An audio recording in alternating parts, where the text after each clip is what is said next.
Hello students, good morning. आज अभी हम लोग नया टॉपिक ले रहे हैं, ओम्स लॉ। ओम्स लॉ में अभी हम लोग ये कहते हैं कि current passing through any conductor is directly proportional to what the potential difference. इसमें I प्रोपोर्शनल टू V या V प्रोपोर्शनल टू I, ये बहुत सिंपल सा टर्म है। अगर हम लोग इसको इसी एग्जांपल से कंपेयर करें, that if you are having two containers filled with liquid, तो rate of flow of liquid from higher level to lower level, हम लोगों को ये मालूम है, दो कंटेनर्स को अगर आप कनेक्ट करेंगे तो flow of liquid will take place from higher level to lower level. तो इसमें the rate at which the liquid is flowing will depend on the level difference. Level difference के ऊपर डिपेंड करेगा। और लेवल डिफरेंस को अभी हम लोग किससे कंपेयर करते हैं? Level difference is compared to what? V, and the rate of flow of liquid, this is compared to what? I. So larger the level difference, larger will be the value of I।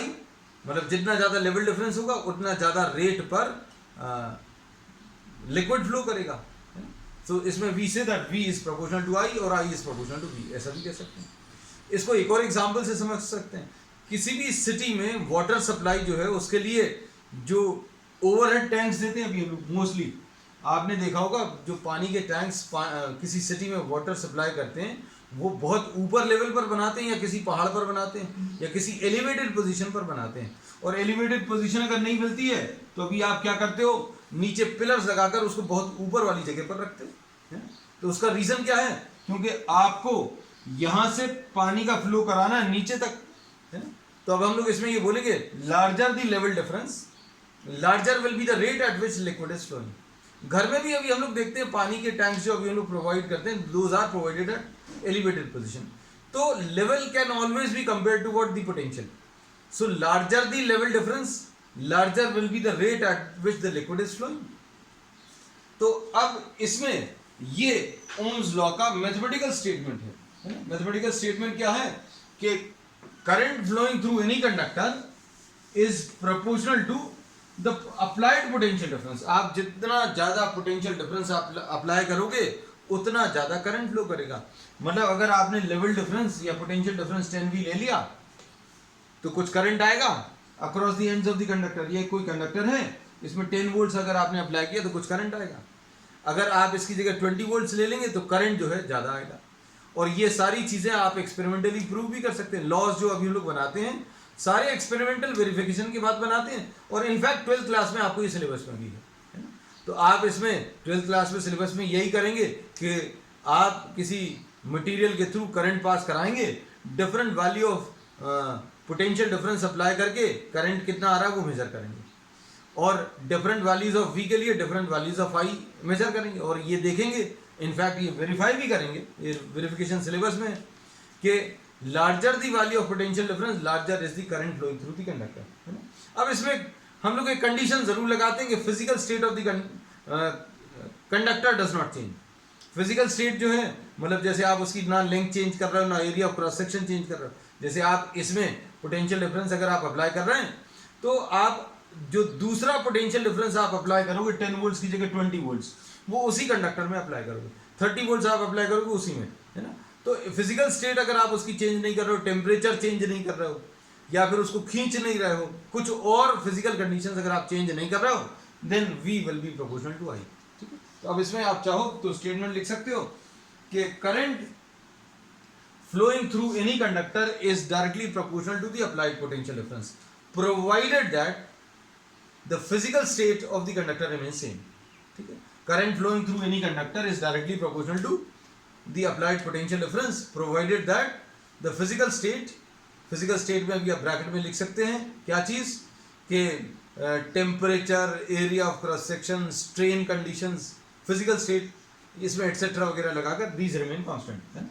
अब इसमें अभी हम लोग ये कहते हैं कि V proportional to I है, और V और I का जो रेशियो है वो कांस्टेंट रहेगा, और इस कांस्टेंट को अभी हम लोग रेजिस्टेंस बोलते हैं, और इसको इस रेजिस्टेंस को हम लोग R से, सिंबॉलिक फॉर्म इसका R है, R से रिप्रेजेंट। तो resistance gives us an idea about the material through which the current is passed. आप उस जिसके थ्रू, जिस कंडक्टर के थ्रू ये पोटेंशियल डिफरेंस अप्लाई करके करंट पास करा रहे हैं, उसके ऊपर डिपेंड करेगा। और अगर ये फिजिकल स्टेट अगर इसकी सेम रहती है, मटेरियल भी नहीं चेंज कर रहा है, लेंथ भी नहीं चेंज कर रहा है, एरिया ऑफ क्रॉस सेक्शन नहीं चेंज कर रहा है, टेम्परेचर नहीं चेंज कर रहा है, तो V अपॉन I का जो रेशियो है वो कांस्टेंट रहेगा। मतलब इसी मटेरियल में अगर ना टेम्परेचर चेंज हो, ना आप इसको खींचो, कुछ भी नहीं करो, ये जैसा था वैसे ही है। इसमें अलग अलग वैल्यूज ऑफ पोटेंशियल डिफरेंस आप अप्लाई करें तो अलग अलग वैल्यूज ऑफ करंट आएगी। V बदलोगे तो I भी बदल जाएगा, ये अभी हमें मालूम है। If you change the value of V then value of I also changes, लेकिन V और I का रेशियो जो है वो कांस्टेंट रहेगा। और इस कांस्टेंट को अभी हम लोग रेजिस्टेंस बोलते हैं। अब इसमें जो सपोज फॉर एग्जांपल V और I का जो रेशियो है, इसको अभी हम लोगों ने कांस्टेंट R बोला है। इस V को अभी हम लोग वोल्ट्स में मेजर करते हैं और I को अभी हम लोग एम्पियर्स में मेजर करते हैं। I इज द करंट और ये R जो है resistance, this is volts per amperes, और इसको अभी हम लोग एक नया नाम दे देते हैं, ohms. So resistance is measured in terms of ohms और this is measured in terms of volts per amperes. इसको वोल्ट पर एम्पियर्स में मेजर करते हैं। और अभी हम लोग इसमें ऐसा बोलते हैं कि resistance of a material is said to be 1 ohm और resistance of a conductor is said to be 1 ohms if 1 ohms कब बोलेंगे? 1 ohms की डेफिनेशन अगर आपको बनानी है तो 1 वोल्ट और ये 1 एम्पियर। डेफिनेशन इसको देखकर बता सकते हैं, क्या बता सकते हैं कि if on applying 1 volt potential difference the current flowing through a conductor is 1 ampere then the resistance of the conductor is 1 ohms, है ना। तो डेफिनेशन अभी हम आपको स्टेटमेंट बोल भर देते हैं, आप देखकर लिख लीजिएगा या फिर इसी को सुनकर आप दोबारा लिख सकते हैं। Resistance of a conductor is said to be 1 ohms if on applying a potential difference of 1 volt a current of 1 ampere flows through it, है ना। अब इसमें अभी नेक्स्ट जो टॉपिक है, नेक्स्ट जो कॉन्सेप्ट है वो ये V प्रोपोर्शनल टू I है। V प्रोपोर्शनल टू I है, मतलब इसको जो अभी हम लोगों ने लिखा V is equal to IR, इसमें V वर्सेस I का जो ग्राफ अभी हम लोग ड्रॉ करेंगे, V वर्सेस I का जो ग्राफ ड्रॉ करेंगे वो एक स्ट्रेट लाइन आएगा। V वर्सेस I का जो ग्राफ आएगा वो स्ट्रेट लाइन आएगा। क्यों? क्योंकि कोई भी दो क्वांटिटीज अगर डायरेक्टली प्रोपोर्शनल है, कोई भी दो क्वांटिटीज अगर डायरेक्टली प्रोपोर्शनल है तो उनके बीच का जो ग्राफ है that will be a straight line. इसका मतलब ये है कि अगर आप इसमें V की वैल्यू 0 ले रहा तो I की वैल्यू भी 0 होगी। V बढ़ाओगे तो I भी बढ़ेगा, जितना ज्यादा V आप इंक्रीज करेंगे उतना ज्यादा I इंक्रीज होता जाएगा। तो इसमें अभी हम लोग ये कहते हैं दैट V और I का जो रेशियो है वो कांस्टेंट है। और इसमें सपोज V और I का जो ग्राफ अभी हम लोग मिला वो स्ट्रेट लाइन मिला है। क्यों? क्योंकि V और I डायरेक्टली प्रोपोर्शनल है और उनके बीच में जो रिलेशन है वो एक लीनियर रिलेशन है। लीनियर रिलेशन का मतलब क्या है? V के ऊपर 1 पावर है और I के ऊपर भी 1 पावर है। और अगर दो वेरिएबल्स को आप प्लॉट करना चाहें जिनके ऊपर पावर 1 है और वो डायरेक्टली प्रोपोर्शनल अगर है तो उनके बीच का ग्राफ एक स्ट्रेट लाइन आएगा। और इसमें अभी हम लोग ये कहते हैं जैसे सपोज फॉर एग्जांपल इस स्ट्रेट लाइन का एक्स एक्सिस के साथ एंगल अगर थीटा है तो slope of the line, slope of the VI graph, slope of the VI graph ये m से रिप्रेजेंट करते हैं और m जो है tan थीटा है। मान लीजिए ये नहीं लिखना तो ये इसके बिना भी चल जाएगा, लेकिन स्लोप जो है tan थीटा होता है। tan theta will be what? Perpendicular divided by base. ये परपेंडिकुलर जो है V मेजर करेगा और बेस जो है I मेजर करेगा। तो tan theta will be equal to what? V upon I, यानी V अपॉन I मतलब ये R आ जाएगा। तो रेजिस्टेंस जो है that will be given by the slope of the VI graph. Resistance will be given by what? VI graph. तो ये भी एक नया पॉइंट आपको मिल गया, उसको भी अभी आप नोट कर सकते हो। क्या कि slope of VI graph gives what? Resistance. Slope of VI graph जो है आपको रेजिस्टेंस देता है ना? अब इसमें हम लोग एक चीज और ले सकते हैं, suppose for example if you are having two materials, आपको A एक कंडक्टर है और B एक और कंडक्टर है। इन दोनों को देखकर अभी हम लोग क्या कह सकते हैं, इसमें इसका एक्स एक्सिस के साथ एंगल θ1 है या θA लिख दे रहे हैं, और इसका जो एंगल है वो θB है। ए वाले ग्राफ का एंगल एक्स एक्सिस के साथ, ए वाले ग्राफ का एक्स एक्सिस के साथ एंगल θA है, और बी वाले ग्राफ का एक्स एक्सिस के साथ एंगल θB है। तो इसमें अभी हम लोग कह सकते हैं कि θB is greater than θA। θB बड़ा है किससे? θA से, मतलब tan θB will be greater than tan θA। और इसमें अभी हम लोग क्या बोलेंगे, tan θB मतलब क्या दे देगा, ये resistance of B is greater than resistance of B, resistance of B greater than resistance of A। Resistance word जो है इसमें अभी हम लोग अगर इसको देखें, resistance of B greater than resistance of A, इसका आपको मतलब पता होना चाहिए। इसका मतलब क्या है, किसी मटेरियल का रेजिस्टेंस अगर ज्यादा है, आप खुद सोचकर देखो, रेजिस्टेंस का लिटरली मीनिंग क्या होता है? अपोज करना। मतलब B जो मटेरियल है वो ज्यादा अपोज करेगा। B मटेरियल ज्यादा अपोज करेगा मतलब क्या है, ये चार्जेस के फ्लो को ज्यादा अपोज करेगा। जिसका रेजिस्टेंस ज्यादा है, रेजिस्ट करना मतलब अपोज करना, तो रेजिस्टेंस B मटेरियल का ज्यादा है। रेजिस्टेंस B मटेरियल का ज्यादा है मतलब ये B मटेरियल जो है या B कंडक्टर जो है वो ज्यादा अपोज करेगा चार्जेस के फ्लो को एज कंपेयर टू ए। और जो ज्यादा फ्लो चार्जेस के फ्लो को अपोज कर रहा है मतलब चार्जेस को बहने नहीं दे रहा। चार्जेस को आसानी से कौन नहीं बहने दे रहा? जिसका रेजिस्टेंस ज्यादा है। और ये चार्जेस को ज्यादा अच्छे से फ्लो नहीं होने दे रहा, मतलब इसके थ्रू चार्जेस का फ्लो कम है। और चार्जेस का फ्लो कम है मतलब अभी हम लोग बोलेंगे current through B will be smaller than current through A।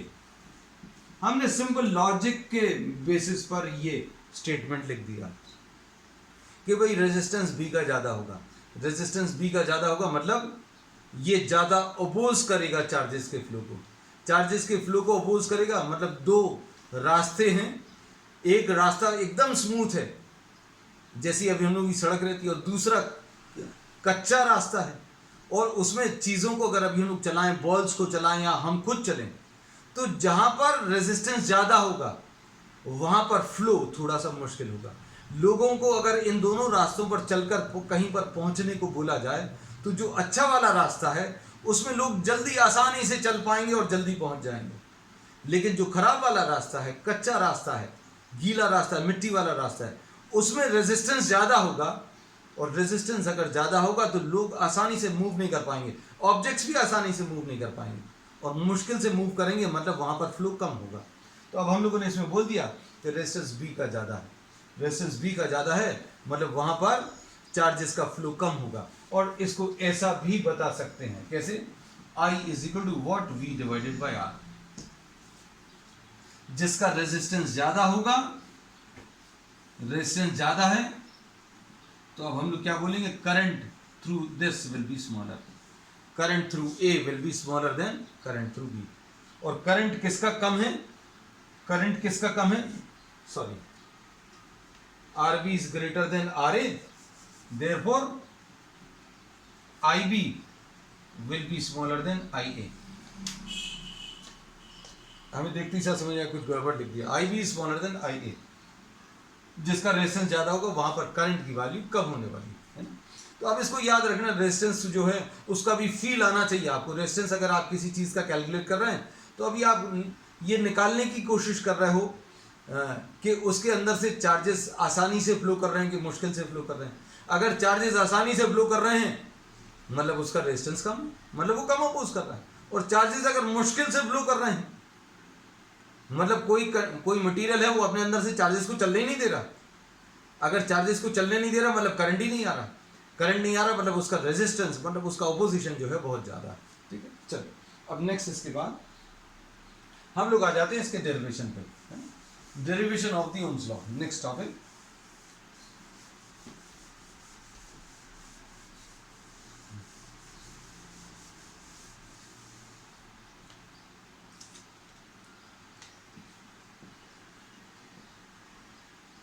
Derivation of Ohm's law,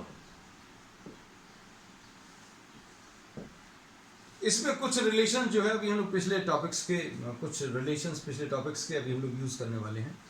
क्या, एक तो ड्रिफ्ट वेलोसिटी का एक रिलेशन अभी हम लोगों को ऑलरेडी मालूम है, कौन सा है, V D is equal to E into e upon m into tau, ऐसा कुछ है ना।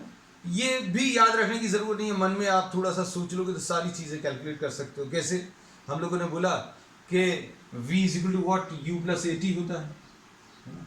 और एक्सेलरेशन कैसे मिलता है, एक्सेलरेशन मिलता है फोर्स डिवाइडेड बाय मास से मिलता है। ठीक, अब फोर्स कैसे मिलेगा, किसी कंडक्टर के थ्रू अगर आप पोटेंशियल डिफरेंस अप्लाई करोगे तो एक इलेक्ट्रिक फील्ड आएगी, और वो इलेक्ट्रिक फील्ड जो है फोर्स लगाएगी, और ये फोर्स जो है E इंटू ई आ जाएगा, फोर्स की वैल्यू Q इंटू ई होता है, तो E इंटू ई हो गया डिवाइडेड बाय m। और इनिशियल वेलोसिटी जीरो होती है, ई बाय एम। क्यों होती है जीरो, ये अभी हम लोगों ने बहुत डिटेल में we have discuss this in previous classes. हम सिर्फ एक रिवीजन ले रहे हैं उन स्टूडेंट्स के लिए जिनको सब कुछ याद आए, जिन्होंने पुरानी लेक्चर्स देखे हुए हैं। E by M into time को यू नो टॉ बोलते हैं। This tau is what, the relaxation time, the average relaxation time. Average relaxation time मतलब the average time taken between two successive collisions, है ना। So all this we have discussed in previous classes, है ना। तो अभी हम लोग सब यहाँ पर जो लेना है, अभी एग्जामिनेशन में भी अगर आपको करना है तो आपको एग्जामिनेशन में सब ड्रिफ्ट वेलोसिटी का ये जो रिलेशन है उससे स्टार्ट करेंगे कि V D is equal to E into e upon m into tau. इसमें ये चीज़ ज़रूर लिखेंगे कि आप ये सारी चीज़ें हैं क्या, जैसे ई क्या है, it is the charge of the electron, charge of electron. m क्या है, the mass of the electron, mass of the electron. And E क्या है, the electric field which is applied. And toe is the average relaxation time.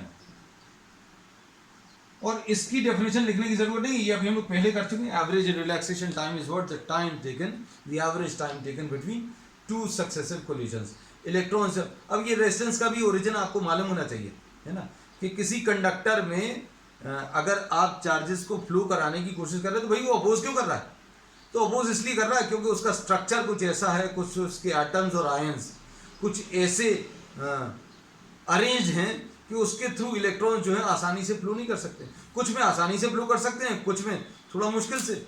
मतलब electrons अगर चलने की कोशिश कर रहे हैं तो रास्ते में एटम्स या आयन से लगातार टकराते रहते हैं। And this collision results in what, resistance. और कुछ मटेरियल्स में इलेक्ट्रॉन्स आसानी से फ्लो करके दूसरी तरफ फ्लो कर जाते हैं, और कुछ में फ्लो जो है इलेक्ट्रॉन्स का इतना ज़्यादा इजी नहीं होता है ना, तो उनका रेजिस्टेंस ज़्यादा होता है। तो we'll be discussing these aspects in detail in the subsequent classes also. अब इसमें ये वी डी की एक ये वैल्यू है E into e upon m into tau. अब इसमें ई जो है this is V divided by L. एक डायग्राम भी ले ले रहे हैं इसमें। L is what, the length of the conductor, L is the length of the conductor. और अप्लाइड पोटेंशियल डिफरेंस इसमें, applied potential difference across the ends of the conductor, ये V है। ये पॉजिटिव पोटेंशियल पर है, ये नेगेटिव पोटेंशियल पर। और इलेक्ट्रॉन्स जो हैं ऐसे कुछ फ्लो कर रहे हैं विद अ स्पीड vd। ठीक, अब इसमें देखो E is equal to V divided by L अगर आप रख दें तो vd will be equal to E into e divided by m into tau था। इसकी जगह अभी हम लोग क्या रख लेंगे, v डिवाइडेड बाय l, ऐसा कुछ आ जाएगा। अब VD का एक रिलेशन और लिया है, relationship between what drift velocity and the current, ये भी अभी हम लोग ले चुके हैं। और ये कितना आया था, VT is equal to I upon NEA। This also we have discuss in the previous class. अब नहीं मालूम तो अभी आप देख लेना पुराना या फिर रिवाइज कर लेना। इसमें N जो है that is conduction electron density,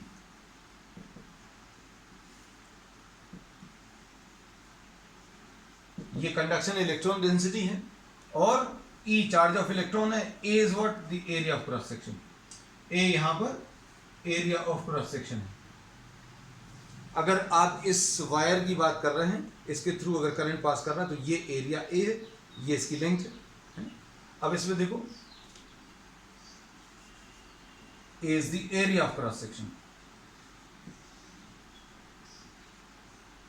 अब इसमें VD के ये दो फॉर्मूलेस आए हैं, एक ये वाला और एक ये वाला, इन दोनों को आप इक्वेट कर दो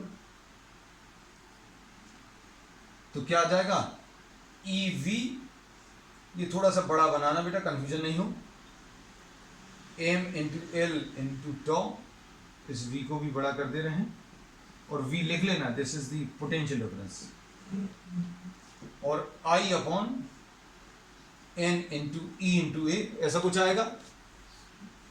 अब V अपॉन I की value, V upon I will be equal to M into L upon N E square, ये N है, ये E स्क्वायर हो गया, और A हो गया, और ये टॉप हो गया। ठीक, अब इसमें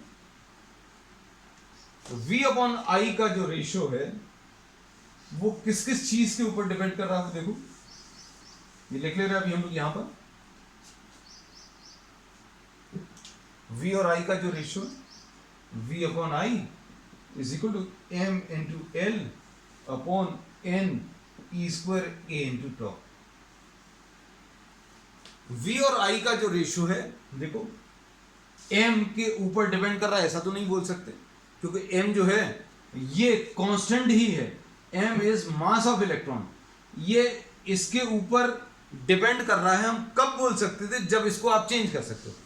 भाई आप किसी चीज के ऊपर कोई क्वांटिटी डिपेंड कर रही है, वो कब बोलोगे कि अगर आप इसको बदलोगे, इसको बदलने पर ये भी बदल जाए, तो आप इसको तो बदल ही नहीं पाओगे। क्या है ये, मास ऑफ इलेक्ट्रॉन है, this can not be change. Mass of electron आप चेंज नहीं कर सकते, तो इसके ऊपर डिपेंड नहीं कर रहा। ऐसे ही E के ऊपर भी डिपेंड नहीं कर रहा, E is what the charge of the electron.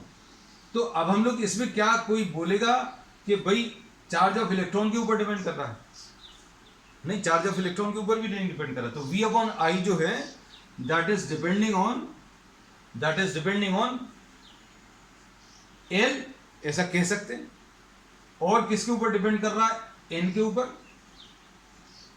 और किसके ऊपर डिपेंड कर रहा है, A के ऊपर, और किसके ऊपर डिपेंड कर रहा है, ये लिख दिया है, this is depending on.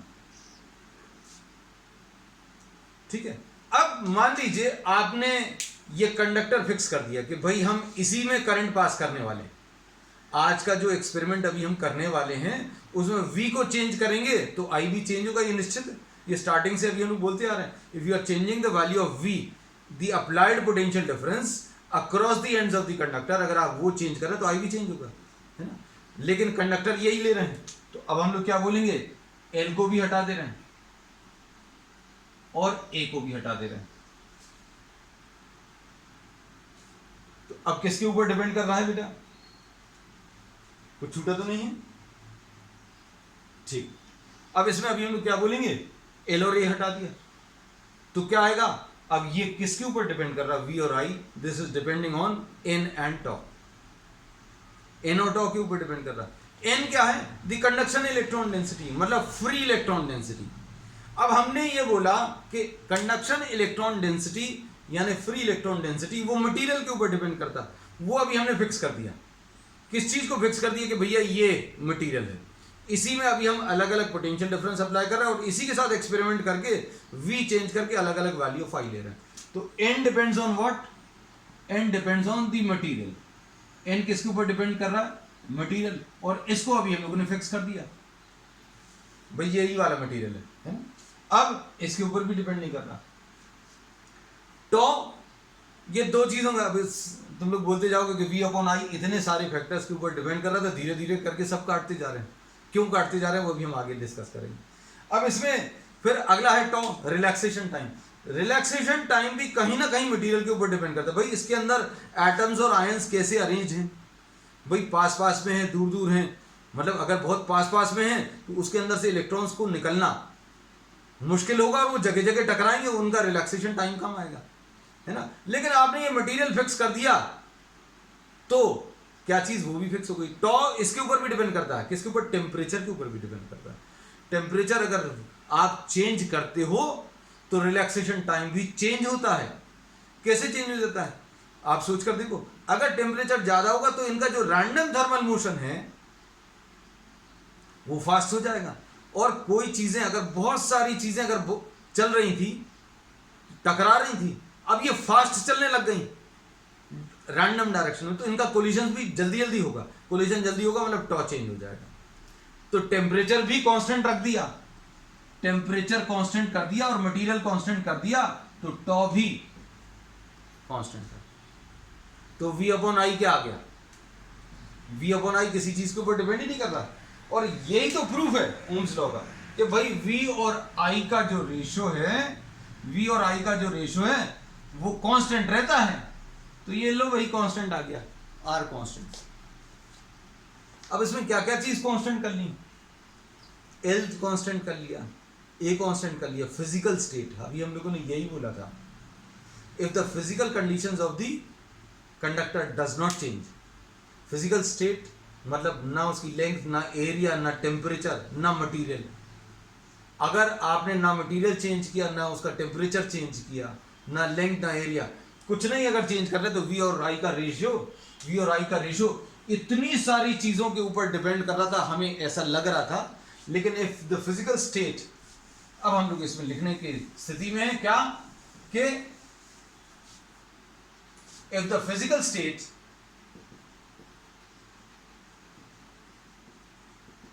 of the material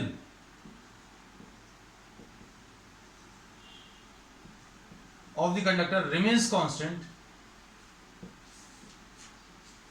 then V upon I will be what, constant। और ये कांस्टेंट क्या होता है बेटा, R होता है। और ये R के लिए अब एक नया रिलेशन मिल गया, ml upon n e square a टॉ। एक और नई चीज आ गई भाई, रेजिस्टेंस जरूर V और I का रेशो जो है R है, और V और I का जो रेशो है, हमने बोला अगर आप इसमें अलग अलग वैल्यूज ऑफ V लगाएंगे तो अलग अलग वैल्यूज ऑफ I आएंगी, लेकिन इनका जो रेशो आएगा वो कांस्टेंट रहेगा। मतलब अगर आप V को, जैसे अभी हम लोग कई कॉन्सेप्ट्स ऐसे रहते हैं जिसमें कंफ्यूज करना है कि भाई R जो है V अपॉन I है। अब हमें तुम्हें कंफ्यूज करना है तो क्या बोलेंगे, V को डबल करोगे तो क्या होगा R को, सभी बच्चे तुरंत बोल देंगे V को डबल किया तो R भी डबल हो जाएगा। लेकिन नहीं, V को अगर आप डबल कर रहे हैं, अगर इसमें जो पोटेंशियल डिफरेंस आपने 10 वोल्ट लगाया तो वो 20 वोल्ट कर दिया। V को अगर आपने डबल किया तो इसके अंदर जो करंट आएगा वो भी डबल हो जाएगा। अगर ये डबल किया तो ये भी डबल हो जाएगा, लेकिन इनका जो रेशियो है वो कांस्टेंट रहेगा। क्यों, क्योंकि वो इसके ऊपर डिपेंड करेगा और इसकी फिजिकल कंडीशंस आप चेंज नहीं कर रहे। ठीक है, तो अब इसमें हम लोगों को ये पता चल गया कि R जो है वो किस किस के ऊपर डिपेंड कर रहा है। अब इसके बारे में अब बात करते हैं कि भाई इसका जो रेजिस्टेंस है वो किसके ऊपर डिपेंड कर रहा है। देखो जरा, R is equal to M into L upon N E square A into tau. Resistance का फिजिकल मीनिंग क्या है, हमने बोला था आप फील करके देखो, है ना। हमने इसमें आपको कैसा बोला था कि अगर आपको चलने को बोला जाए, किसी रास्ते पर चलने को बोला जाए, कोई बहुत अच्छा रास्ता है और कोई खराब सा रास्ता है, तो कहाँ पर आसानी से चलेंगे ये बिल्कुल बिना सोचे, बिना फिजिक्स जाने बता सकते हैं, है ना। लोगों का, बहुत सारे लोगों का मूवमेंट अगर आप कराने की कोशिश करें तो अच्छे वाले रास्ते पर इजीली फ्लो करेंगे। क्यों, क्योंकि उसका रेजिस्टेंस कम है। जो खराब वाला रास्ता है, मिट्टी है या गीला है या कच्चा रास्ता है, पत्थर है रास्ते में, उसका रेजिस्टेंस ज़्यादा होगा क्योंकि लोग जो है आसानी से मूव नहीं कर पाएंगे, मतलब यहाँ का रेजिस्टेंस ज़्यादा होगा, है ना। तो अब इन सब चीज़ों को आप फील करो। अब इसमें रेजिस्टेंस जो है ये इसके ऊपर तो डिपेंड नहीं करेगा, क्यों? क्योंकि मास ऑफ इलेक्ट्रॉन है, m is what mass of electron, ये याद रखना। इसके ऊपर भी डिपेंड नहीं करेगा, क्यों? This is what the charge of the electron. तो रेजिस्टेंस डिपेंड किसके ऊपर करता है? लेंथ के ऊपर डिपेंड करता है। तो resistance is directly proportional to length. Directly proportional to length का मतलब क्या है? अगर अभी हम लोगों को चलने को बोलें, आपको सिर्फ कहीं पर मान लीजिए कोचिंग जाना है, कुछ 100 मीटर के डिस्टेंस पर है और पैदल जाना है। अभी आप इस रास्ते पर, अच्छे रास्ते पर जाएं या बुरे रास्ते पर, आपको अगर सिर्फ 100 मीटर जाना है और 5 किलोमीटर जाना है, बहुत सारे बच्चों को अगर हम 100 मीटर दूर जाने को बोलें और 5 किलोमीटर दूर जाने को बोलें पैदल, तो क्या होगा? रेजिस्टेंस कहां पर ऑफर होगा ज़्यादा? जहां की लेंथ ज़्यादा। रेजिस्टेंस कहां पर ऑफर ज़्यादा होगा? जहां पर लेंथ ज़्यादा है। आपको 100 मीटर दूर एक क्लास अटेंड करने जाना है और 5 किलोमीटर दूर आपको, ये इसलिए आपको ऐसे कंपैरिजन दे रहे हैं क्योंकि दिमाग में आपके बैठ जाएंगे, कभी भूलोगे नहीं। आपको 5 किलोमीटर दूर अगर आपको जाना है तो क्या होगा? Resistance will be directly proportional to length. आप मना कर दो कि 5 किलोमीटर दूर पैदल नहीं जाएंगे। So resistance is what? Directly proportional to length. आसानी से कहां चले जाओगे? जहां पर लेंथ कम है। तो resistance is directly proportional to length. मतलब चार्जेस को अगर फ्लो करना है, चार्जेस को अगर छोटे से डिस्टेंस में फ्लो करना है तो ठीक है भैया, 100 मीटर कैसे भी निकल जाएंगे। लेकिन अगर 5 किलोमीटर, उन्हीं चार्जेस को अगर 5 किलोमीटर फ्लो करना है तो रेजिस्टेंस किस में ज़्यादा होगा? जब जो कम डिस्टेंस होगा उसमें कम होगा, और जहां पर डिस्टेंस ज़्यादा होगा वहां पर रेजिस्टेंस ज़्यादा होगा। ठीक। अब उसके बाद एरिया को कंपेयर करना बेटा। अगर आपको 2 रास्ते दे दिए जाएं जिसमें एक में एरिया कम है, आपको अगर सपोज फॉर एग्जांपल एक पतले से एरिया में से बहुत सारे स्टूडेंट्स को निकालना है और एक बड़े से एरिया में, जैसे सपोज फॉर एग्जांपल एक स्कूल गेट है ये वाला, और एक और आपने ओपनिंग ले ली, एक और बहुत बड़ा सा गेट है, पूरे स्टूडेंट्स को आपको इसमें से निकालने को बोला जाए और इसमें से निकालने को बोला जाए। If you are having 2 openings, इसका एरिया कम है, एक पतले से गेट से बहुत सारे लोगों को निकलना है और एक बड़े से एरिया से, तो आसानी से कहां से फ्लो करेंगे? चार्जेस का फ्लो या लोगों का फ्लो आसान कहां पर होगा? जहां पर एरिया ज्यादा है। मतलब यहां का फ्लो आसान होगा। फ्लो आसान होगा मतलब रेजिस्टेंस कम होगा। मतलब कोई चीज अगर इजी है मतलब रेजिस्टेंस कम है, तो यहां पर रेजिस्टेंस कम होगा। तो रेजिस्टेंस कैसा है? Inversely proportional to area. Inversely proportional to area का मतलब क्या है बेटा? इनवर्सली प्रोपोर्शनल टू एरिया का मतलब यह है कि जितना ज्यादा एरिया होगा उतना कम रेजिस्टेंस होगा। Larger the area smaller will be the resistance. आपको एक पतले से रास्ते से चार्जेस को चलाना है और एक बड़े से रास्ते से चार्जेस को चलाना है, तो इसमें चार्जेस मुश्किल से फ्लो करेंगे। क्यों? क्योंकि एरिया कम है। एरिया कम है मतलब क्या होगा? रेजिस्टेंस ज्यादा होगा। और अगर वही एरिया आपने ज्यादा कर दिया, तो क्या होगा? चार्जेस आसानी से फ्लो करेंगे मतलब रेजिस्टेंस जो है कम हो जाए। सो रेजिस्टेंस किस किस फैक्टर्स के ऊपर डिपेंड कर रहा है? हमने 2 फैक्टर्स डिस्कस कर लिए। 2 फैक्टर्स क्या हैं बेटा? ये 2 फैक्टर्स हैं,